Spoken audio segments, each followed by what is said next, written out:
Assalamualaikum warahmatullahi wabarakatuh. Hamdan wa syukrunillah. Wassalatu wassalamu ala rasulillah. La hawla wa la quwata illa billah. Amma ba'du. Sahabat-sahabatku yang insya Allah dimuliakan oleh Allah Subhanahu wa Ta'ala, kembali lagi dengan saya di channel Ngaji Bareng Caipung. Teman-teman, pada hari ini saya akan mencoba membahas satu pertanyaan, yaitu terkait bagaimanakah hukum tidur, makan, ataupun minum, ataupun ngobrol di dalam masjid. Hukumnya bagaimana sesuai dengan pandangan fikih, pandangan syariatnya.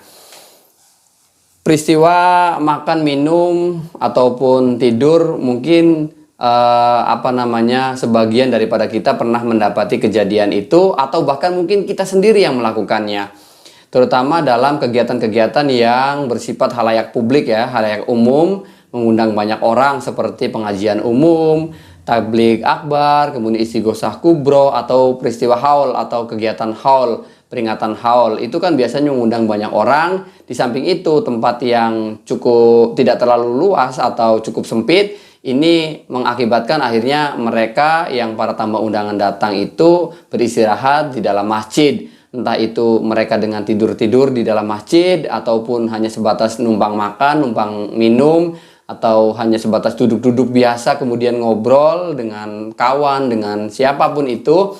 Hukumnya bagaimana secara pandangan fikih, secara syariat? Apakah hal semacam itu dibolehkan?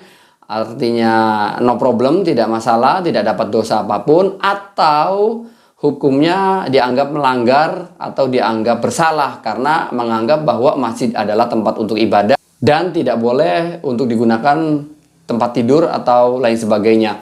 Oke teman-teman, untuk supaya tidak mendebak-nebak jawabannya bagaimana, oke, untuk itu saya akan coba langsung membahasnya sesuai dengan referensi yang ada di dalam kitab-kitab fikih ya. Ini ada dalam kitab fikih Ghoyatul Talkhis ya.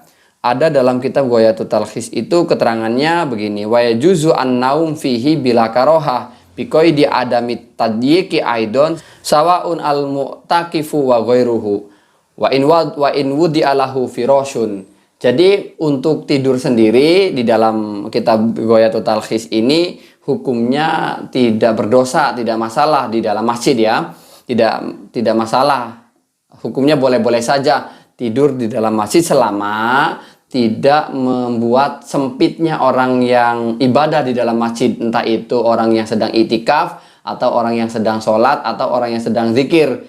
Yang penting intinya begini, boleh tidur dalam masjid tetapi tidak sampai mengganggu tempat orang-orang sholat, orang-orang yang sedang berzikir, orang-orang yang sedang iktikaf. Intinya tidak mengganggu itu, tidak membuat sempitnya mereka dalam melaksanakan ibadah di dalam masjid. Jadi hukumnya adalah boleh. Wa in wudi alahu firosun. Bahkan di sini walaupun dia dengan sengaja membawa tikar, membawa karpet, kemudian digelar untuk tidur di dalam masjid itu sendiri, hukumnya tetap diperbolehkan dengan catatan tidak mengganggu atau tidak membuat sempitnya ruang bagi mereka yang mau beribadah di dalam masjid, entah itu itikaf, entah itu sholat sunnah, atau ya entah sholat fardu, sholat sunnah, atau sedang berzikir, atau tilawatul Quran. Intinya tidak mengganggu mereka yang mau ibadah di dalam masjid. Wa kadza la ba'sa bil akli wasyurbi wal wudu'i idza lam yata'adza bihin nas wa lam yakun lil ma'kuli raihatun karihatun kasaumi wa illa kuriha. Kemudian untuk makan dan minum bagaimana hukumnya? Sama seperti tidur tadi, hukumnya boleh asal tidak membawa atau tidak memakan makanan yang kira-kira baunya menyengat. Sehingga ketika ada orang yang sedang sholat, sedang berzikir, atau sedang iktikaf, mereka terganggu dengan bau dari makanan yang dibawa oleh seseorang yang beristirahat atau makan di dalam masjid tersebut. Sehingga pada intinya untuk makan dan minum hukumnya boleh, tetapi jangan yang mempunyai bau yang tajam.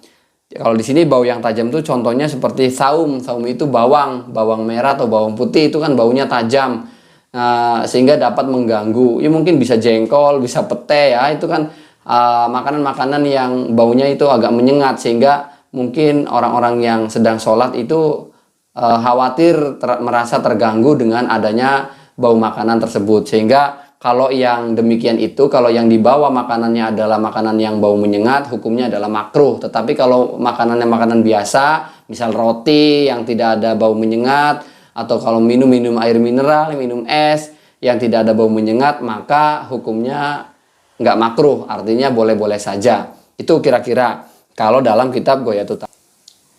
Ini untuk referensi lainnya, saya ada kitab Al-Madzhabul Arba'ah, juz 1 halaman 286.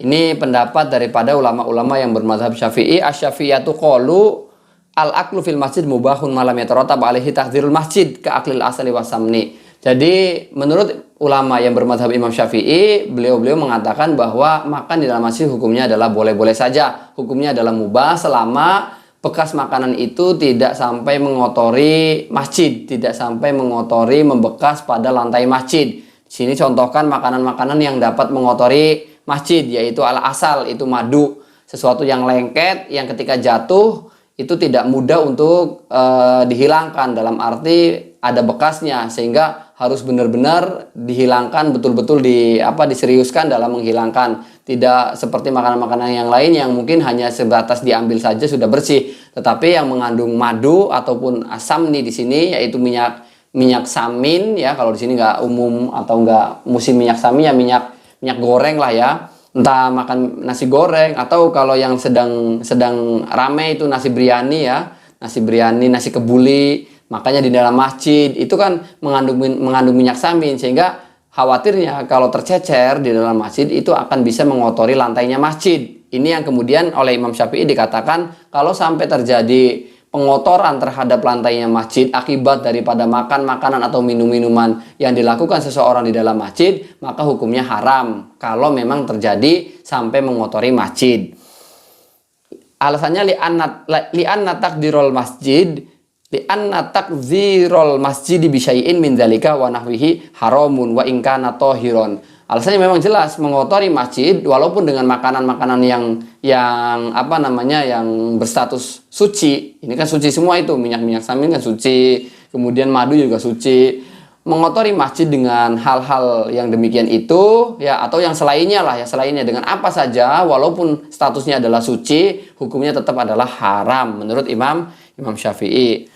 Amma idza tarataba alaihi ta'fishul masjid bitohir la takdziruhu ka akli nahwil fauli fil masjid fa makruhun. Tapi untuk yang tidak sampai mengotori, hanya mungkin sedikit mengganggu saja, seperti di referensi yang pertama tadi yang saya contohkan itu adalah makan makanan yang berbau agak menyengat ya, contohnya yang mengandung bawang putih, bawang merah, itu hukumnya hanya sebatas makruh saja, tidak sampai haram. Itu kalau hanya mengganggu dari aromanya saja, bukan atau tidak sampai mengotori lantai masjid dengan minyak atau dengan sesuatu yang lengket yang agak sulit untuk dihilangkan. Kira-kira mungkin begitu. Jadi kesimpulannya adalah tidur di dalam masjid hukumnya adalah boleh selama tidak menyempitkan atau membuat sempit orang yang beribadah di dalam masjid, entah orang yang itikaf atau yang baca Quran atau zikir atau sholat fardu atau sholat sunnah. Kemudian makan dan minum hukumnya diperbolehkan, mubah-mubah saja selama tidak mengotori